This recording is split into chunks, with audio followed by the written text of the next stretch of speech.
Everybody, we're starting a new section. This is called Body Systems. You could get to the section through your table of contents.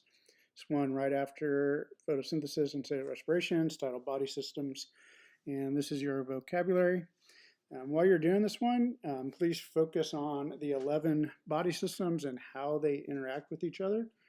That'll be the important thing. So follow along and complete your vocabulary. All right. Our first term is homeostasis, or a feedback loop. You guys have already had this term before. Homeostasis is simply maintaining a balance. So you do a lot of things inside your body to maintain a certain balance to keep you alive. Like your heart rate has to be somewhere between 60 and 100. Your temperature has to be about 98.6 degrees. And your body's always doing things to make sure all these things stay balanced. So an example of like a homeostasis feedback loop would be like when you feel hungry. So you feel hungry because your glucose levels, or that sugar inside your body, might get a little bit too low. And then, you're going to start sending some signals to your brain. And your brain's going to tell you that you're hungry. And then you're going to go through these things where you're going to want to eat food. But all these different body systems you have are going to interact together to make sure that you get that food you need so that you're not hungry anymore. And this is what this vocab is about. It's kind of how all these body systems maintain homeostasis. So a good graphic organizer for homeostasis would be just showing the difference between a positive and negative feedback loop. And what you could do is just do a quick internet search on positive and negative feedback loops, or maybe pick one like how your body maintains a certain temperature. Like we need to be about 98.6 degrees. Well, if your body gets too hot, you'll start sweating. If your body gets too cold, you'll start shivering to generate some heat. Or maybe like your blood sugar needs to be somewhere between 70 and 110 or 120, depending what you look at. And there's all these different things going on inside your body. Maintain that blood sugar. Just pick one of those and kind of show how it goes through this feedback loop. That'd be a good graphic organizer. Next term is another repeated one. You'll see a lot of these are repeated, but it's an element. So remember, your elements are kind of those atoms, and there's 5 elements that we focus on in our biology class, and that would be carbon, hydrogen, oxygen, nitrogen, and phosphorus, or CHOMP. Remember, these elements come together to build our molecules. So a good graphic organizer for elements would be to compare the 5 most common elements of life: carbon, hydrogen, oxygen, nitrogen, phosphorus. And hopefully you remember this: carbs, lipids, nucleic acids, and proteins, and the elements that they have: CHO, CHON, and CHOMP. Brings us to our next one. So our elements will come together to form biomolecules. And all biomolecules they are the molecules of life. These are what come together to build our cells. So there's 4 of them. There's carbohydrates, lipids, nucleic acids, and protein. Remember that acronym CLAP: carb, lipid, acid, protein. Make sure you know what carbs are. Carbs are sugars, like glucose is a carbohydrate. And then when glucose comes together, it forms that bigger sugar like starch. Lipids or fats like phospholipids or triglycerides. Nucleic acids like DNA or RNA, and then proteins like enzymes.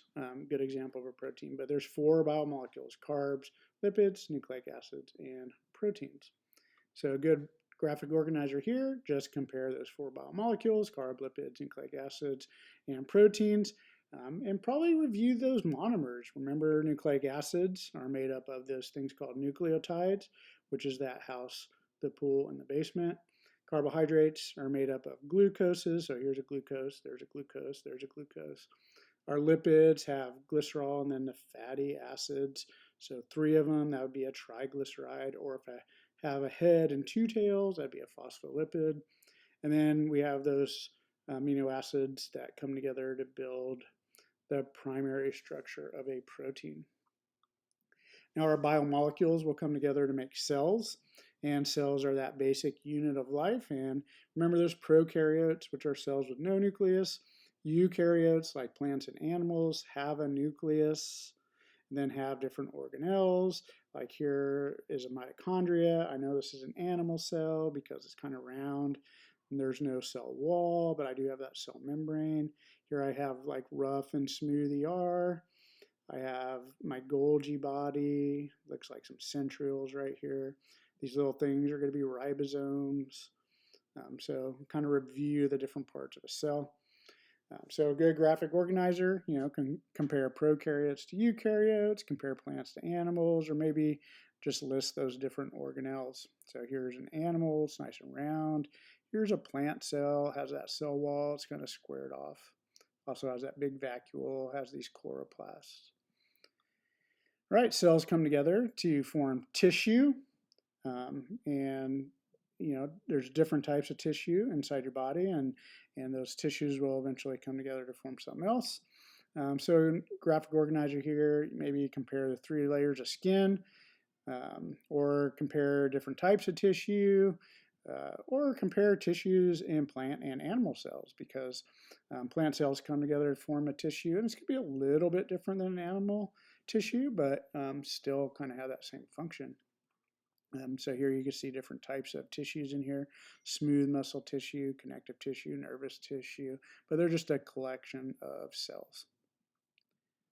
Cells will come together to form organs, and organs will do some specific job, like in your body. So your heart, your brain, your lungs, liver, eyeballs are a good one. So there's tons of different types of organs in your body. You should be able to name at least 20 just right off the top of your head. Good graphic organizer here, compare different organs, so we have lungs, heart, liver, gallbladder, stomach, intestines, large intestines, spine. Here we have your spinal cord. And then organs will come together to form organ systems. So it's just a collection of organs. And these are what work together to keep you alive, to maintain that homeostasis. There's 11 of them that we teach. There's actually 12 now. We kind of give it 12, but we still teach it as 11. We combine 2 of them, which is your immune system and your lymphatic system, into one. So a good graphic organizer here, compare some of these different systems, and you already know some of these. Maybe pick the ones you don't know, like endocrine, excretory, maybe integumentary, these ones that maybe you've never heard of, and kind of figure out what they do. Or graphic organizer, do that flow. We have these chemicals, otherwise known as the elements, come together to make biomolecules, come together to make cells, that make tissue, that make organs, that make organ systems, that make that organism. All right, so the rest of the slides are going to be the actual organ systems. So focus on what they do, and then kind of learn how they interact with at least a couple of the other systems. So our first one is called the integumentary system, and this is going to be your skin. So it covers your body, also your digestive tract. It helps prevent things from getting into your skin, or good things from getting out. So it's kind of related to your immune system there. Like I said, it's related to your digestive system because there's a layer of tissue or skin tissue that lines that digestive tract. It's where you sweat, so it's related to your circulatory system, your nervous system. So your systems are working together to maintain like your temperature and keep you safe from the outside world, basically. Integumentary system. So all of the graphic organizers here, what I'd like you to do is kind of compare the system we're talking about to some other systems. So this one, it interacts with the circulatory system to cool down your body when it gets too hot. Likewise, it interacts with your circulatory system to warm you up when you're too cold. And your immune system. So those are the 2 big ones, the easiest ones to compare it to: your circulatory system and your immune system. Next one is muscular system. Everybody knows what this is. It's your muscles. Hopefully you know that what your muscles do is they connect to bones. So here's like your bicep muscle, it connects to the bone up here, and then it'll connect to your forearm bones. And then when these muscles contract, it'll make your arm bend.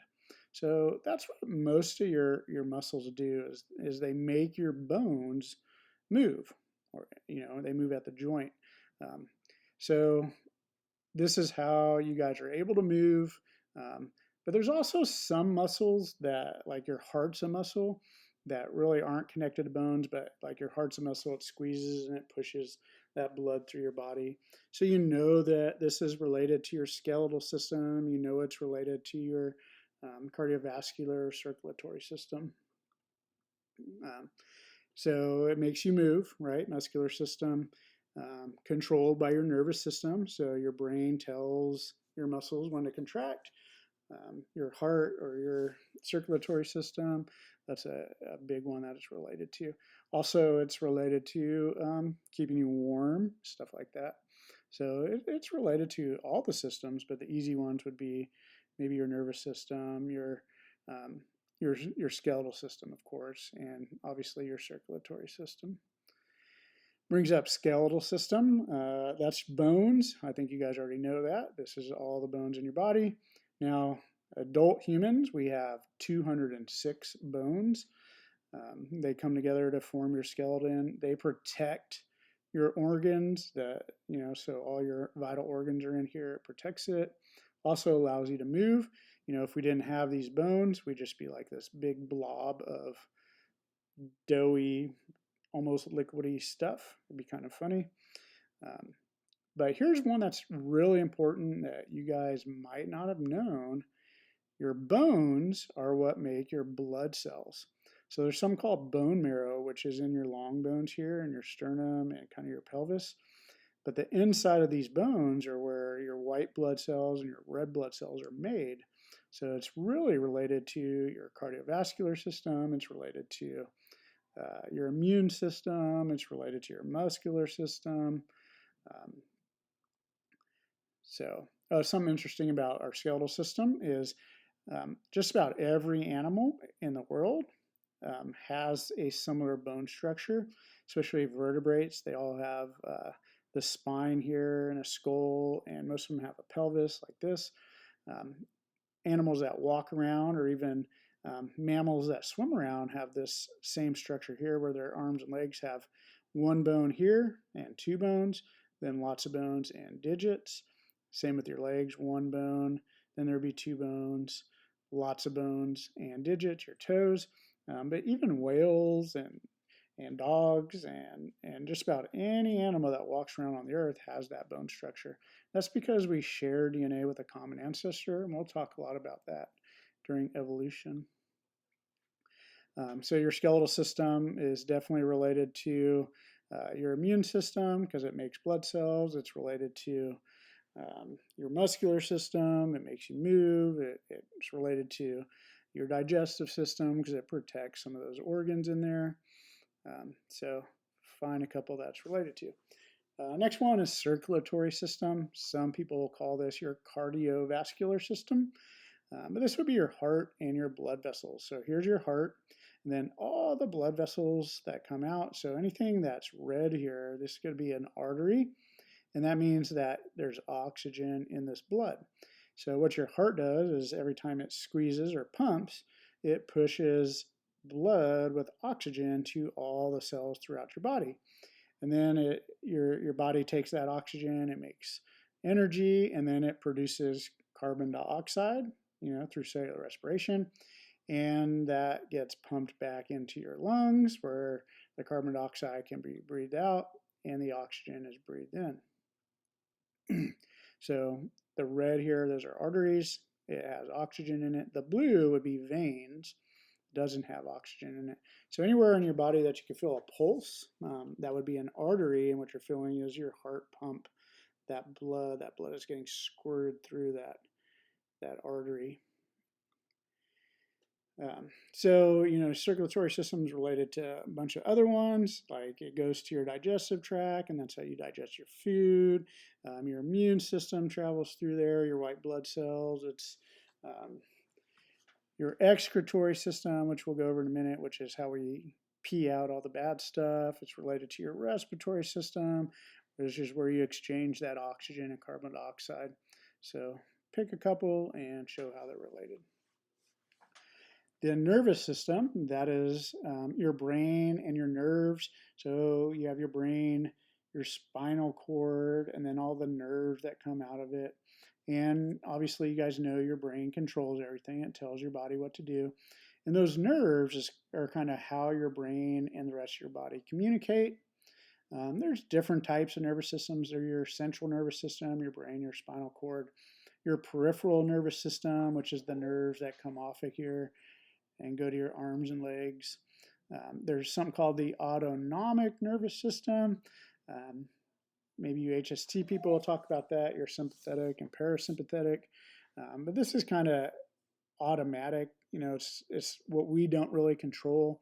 So we don't really control how fast your heart goes or the reflexes and stuff in your body. Now there are some of our nervous system that we do control, like our brain will tell our feet to move or our legs to move, and that'll make us walk. So our nervous system is related to just all the other systems. Obviously, it's related to your respiratory system because it controls how fast you breathe. It's related to your cardiovascular system, your circulatory system because it controls your heart rate. It controls, reflexes like touching something hot. So your integumentary system might not like that hot pan, and it makes your brain makes it move. So pick a couple that it's related to and show what they do. Our respiratory system, that is breathing. So it's our lungs, our trachea, our mouth, our nose.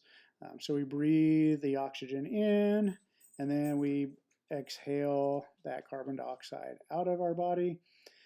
So this system is definitely related to our circulatory system because our red blood cells are what carry that oxygen and carbon dioxide through our body. It's related to our excretory system because we also breathe out some of the stuff we don't want, like carbon dioxide. It's related to our nervous system because that's what controls our breathing, our muscular system. There's actually muscles called our diaphragm, which contract and relax, and that's kind of how we breathe. So pick a couple, show how they're related. Our next one is our digestive system.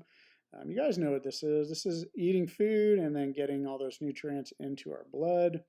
So it involves our stomach, which is right here, our esophagus, our mouth, our large intestines, our small intestines, even our liver, our gallbladder, our rectum. This is all part of our digestive system. So our mouth starts breaking down that food. Our stomach, there's an acid in it that starts breaking it down even more. And then our small intestines, it goes into after our stomach. And, our pancreas releases enzymes into our small intestines and it breaks down our food so we could digest it and absorb it in our body. And then it goes to our large intestines, which kind of absorb all the water and some vitamins and stuff like that. And then our rectum, all the stuff that doesn't get digested comes out. That would be our poop. So that's kind of how our digestive system works. It's related to our circulatory system because that's where all of the absorbed food goes into our circulatory system. Our muscular system is what pushes food through the digestive tract. Our nervous system, tells us when we're hungry and stuff. Right, our next one is excretory, and this one is a word you guys have a little trouble with, but the word excrete here means to get rid of. This is also called our urinary system, so it involves our kidneys and our bladder and then that urethra. So what our kidneys do is the blood goes into our kidneys. So here's an artery. So blood goes into the kidneys. Our kidneys filter that blood. It takes all the bad stuff out. And that is what our urine is. And then that urine comes down in here. We store it in our bladder.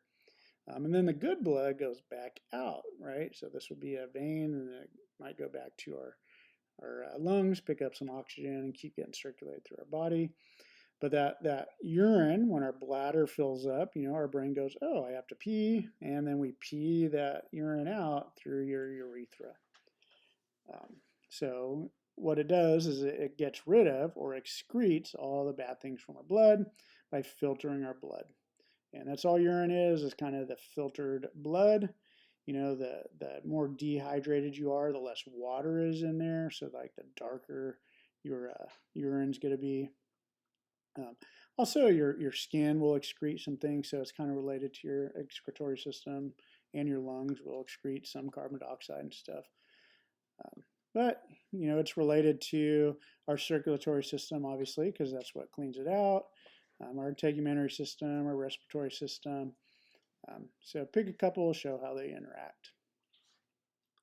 That brings our reproductive system. You guys know the basics of what this does.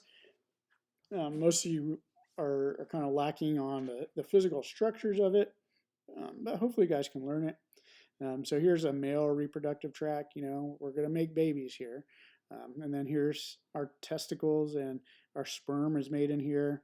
And then that sperm will come up through this little tube, come out through here, past your prostate, and then come out, and then that sperm comes out, and then the sperm goes in here. This would be a vagina. Through that cervix into a female's uterus. Then that sperm is either going to go left or go right, and it's going to look for an egg here in the fallopian tubes. And, if it was the right time, an egg was released by the ovary, and that egg will find a sperm.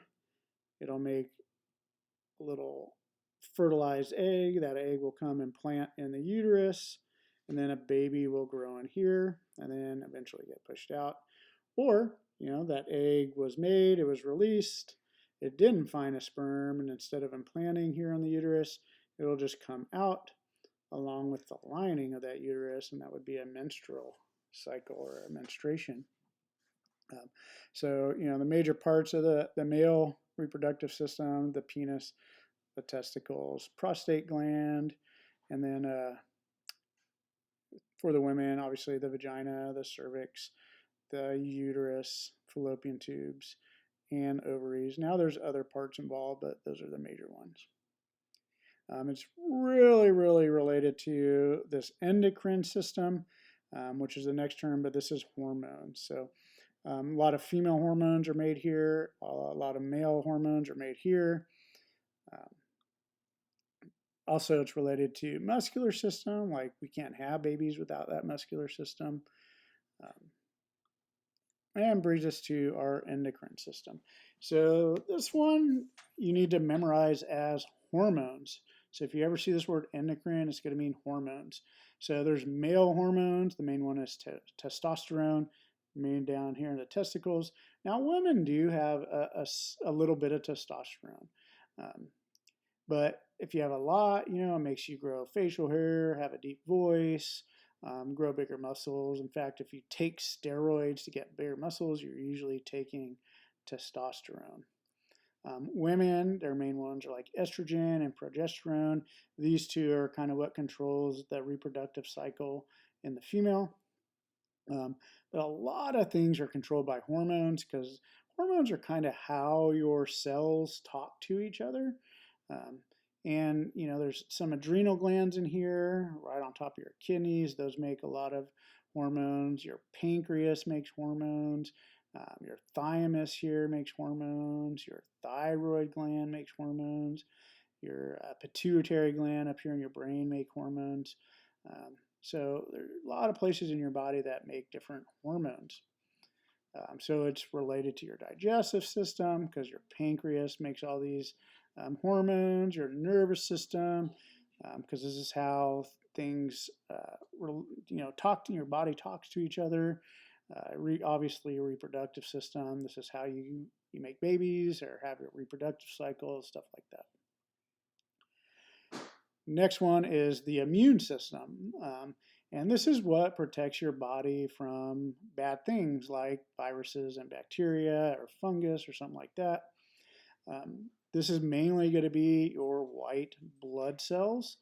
Now, there are different types of white blood cells, but what you just need to know is that your white blood cells are your immune system. And for the most part, if you have bacteria that get into your body, your white blood cells will attack it and hopefully kill it, or viruses that get in your body and your white blood cells will attack it. And then you can make like immunity towards things, like you'll build memory of that virus that attacks you, so the next time it gets to you, your body's ready to fight it off. And that's kind of relevant today because COVID, and we have the vaccine coming out, or your flu vaccines and stuff like that. What it does is it builds up your immune system, and it lets your body know, oh, hey, there's something bad inside me, and it knows how to fight it off. Now, that's all 11 of the systems. There is another one called the lymphatic system. So there's kind of 12 systems, but we kind of lump we put this lymphatic system in with the immune system because they're related. Like your lymphatic system, there's all these lymph nodes and this lymph system that goes through your body, and kind of you'll find a lot of white blood cells and a lot of crud that's that it fights off inside there. And then it eventually takes it to like your spleen, which will help clear some stuff out. But that's the basics of your immune system, your white blood cells. And your lymphatic system kind of helps make some of these white blood cells. But remember, your bones make those red blood cells and white blood cells too. So it's related to your circulatory system because your heart and blood vessels push those white blood cells around. Your lymphatic system is related to your white blood cells and your spleen. Your skeletal system, which makes blood cells. Your skin is part of your immune system because it prevents things from getting into your body. So that should be enough information to do all your graphic organizers and the basics of the 11 systems. Make sure you understand how they interact, study them a little bit. In our next class, should be pretty easy, just a little bit more information on the immune systems. And then you guys could start working on your comparison charts that are already in your notebook.